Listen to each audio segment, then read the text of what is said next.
For now, three of the world's most recognised brands, Starbucks, Google and Amazon, are all under fire in the UK for depriving Britain of millions of pounds through elaborate tax avoidance schemes.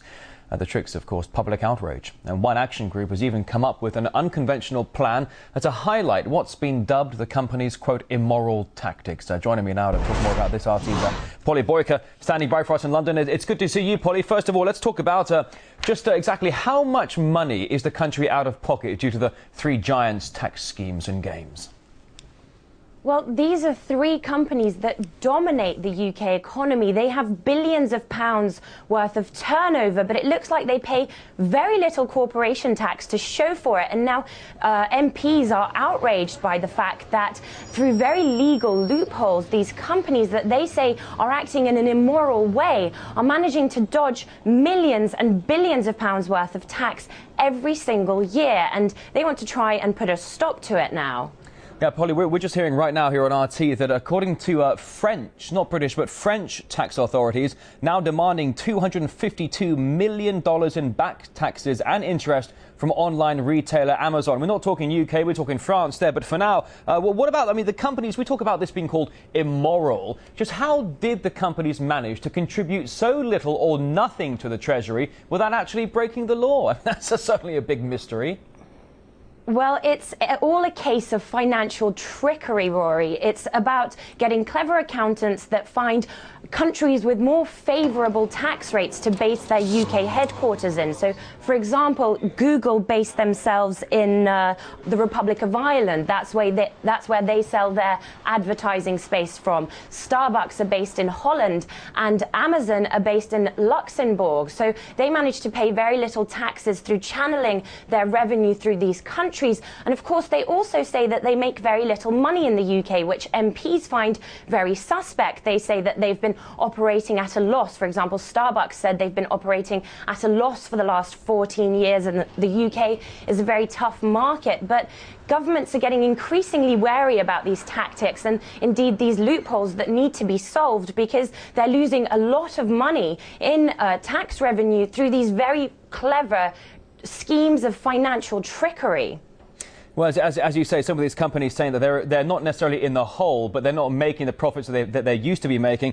You talk about people saying these are immoral tactics. I suppose it can in some way or another be familiar with the idea of offshore accounts. For example, many people have offshore accounts in the Cayman Islands, and perhaps that's as you say, the tricky one of the methods of trickery the companies could be using. What about a public reaction, Polly? Surely there must be people of the public or even MPs who are outspoken about this.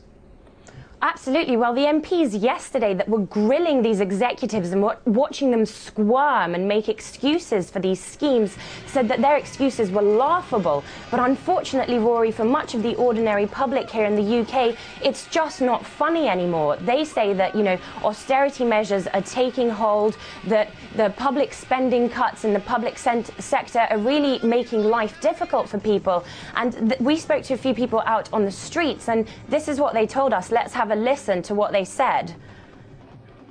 If we're paying tax on things like pasties and we have to foot the bill for that, I guess we're paying tax on coffee as well. Why should they not pay the tax that we're paying them to pay? I guess it's up to someone to close the loopholes, really, because whilst they're still there, I guess it is probably tempting for them to take as much profit as they can. I don't really think it's fair, no.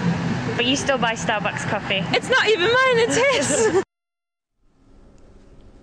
So as you can see, people are very unhappy about the fact that they perhaps have to save money every day and maybe not go without a little luxury such as a Starbucks coffee on their way to work. But these massive corporations are getting tax breaks legally, and they're avoiding paying the taxes that people are forking out for their coffee with. So they say it's just not fair, and public anger about it really growing here in the UK. Well, Polly, it's just the same old story throughout time. The rich getting richer, the poor getting poorer. You raise a really valid point there, and also those people you spoke to briefly about the Eurozone, the EU troubles as well. And yet here are three of the biggest giants in the world, Amazon, Starbucks and Google, making a mint, making billions, and yet basically sticking a knife in the back of MPs and the taxes as well. Some activists have already suggested a plan to highlight what they're calling this immoral behaviour, certainly of at least one of the companies. What exactly has been suggested so far? Yes, well, this anti-cuts group, these campaigners against austerity measures here in the UK, they say that in December they're going to launch a national day of action against Starbucks. What they're going to do is they're going to occupy the multitude of Starbucks coffee houses that we have here in London. You walk down the street, you see them everywhere, and they're going to make them into homeless shelter, they're going to make them into refuges, into creches, because that they say that Starbucks have these immoral tactics and they need to give back to society. So they're going to be occupying these coffee houses. But indeed, it's not just the anti-cuts campaigners.